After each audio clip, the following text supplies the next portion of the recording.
ভারতে ইসলাম ধর্ম এবং মহানবী সাল্লাল্লাহু আলাইহি ওয়াসাল্লামকে অবমাননার প্রতিবাদে নাটোরে বিক্ষোভ মিছিল ও সমাবেশ।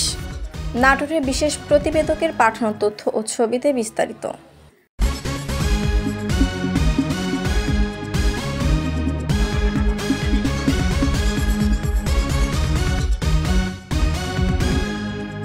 ভারতে মহানবী হজরত মুহাম্মদ সাল্লাল্লাহু আলাইহি ওয়াসাল্লামকে অবমাননার প্রতিবাদে নাটোরে বিক্ষোভ মিছিল ও সমাবেশ করেছে বৈষম্য বিরোধী ছাত্র আন্দোলনের শিক্ষার্থীরা।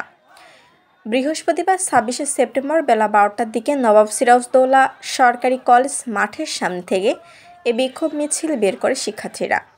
মিছিলটি শহরের প্রধান সড়ক প্রদক্ষিণ করে মাদ্রাসা মোড়ের স্বাধীনতা চত্বরে গিয়ে শেষ হয়। বিক্ষোভ মিছিল শেষে তারা সেখানে একটি সংক্ষিপ্ত সমাবেশ করে। আয়োজিত সমাবেশে বক্তব্য রাখেন শিক্ষার্থী শেখ ওবায়দুল্লাহ, শিশির ইসলাম, কাউসার আহমেদ সহ অন্যান্যরা। এ সময় বক্তারা বলেন, চলতি মাসের শুরুর দিকে মহারাষ্ট্রের এক ধর্মীয় সভায় মহানবী হজরত মুহাম্মদ সাল্লাল্লাহু আলাইহি ওয়াসাল্লাম এবং ইসলাম ধর্ম নিয়ে কটূক্তি করেন বিতর্কিত ধর্মীয় প্রচারক রামগিরি মহারাজ, যাতে সমর্থন দেন ওই রাজ্যের বিজেপি বিধায়ক নীতেশ রানা।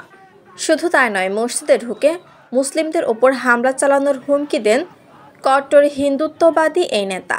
বক্তারা আরও বলেন, পৃথিবীর কোনো ধর্মই অন্য ধর্মকে কটূক্তি করার শিক্ষা দেয় না। মানবতার শ্রেষ্ঠ মহামানব মুহাম্মদ সাল্লাল্লাহু আলাইহি ওয়াসাল্লামকে অপমান করার মধ্য দিয়ে মানবতাবাদী আদর্শকে অপমান করা হয়েছে। প্রকৃত মুমিনরা কখনো উগ্রবাদকে ছাড় দেয় না। এই ঘটনার সঙ্গে জড়িত ব্যক্তিদের দ্রুত আইনের আওতায় নিয়ে আসার আহ্বান জানান বিক্ষোভকারীরা। শিলা আক্তার, ডেস্ক রিপোর্ট, চ্যানেল এ নিউজ।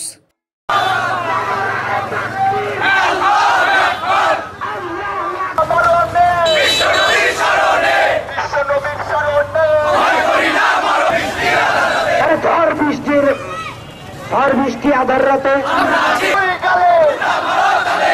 দুনিয়ার মুসলিম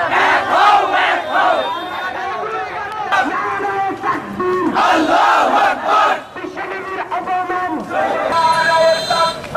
আল্লাহু আকবার, দুনিয়ার মুসলিম দুনিয়ার তাকবীর আল্লাহু আকবার, ভারতের নাস্তিকেরা হুঁশিয়ার সাবধান, তালে তালে বিদেশের দুই গেলে নাস্তিকের দুই গেলে তালে তালে। আমি বিশ্ব নবীকে তামাম মানবতার জন্য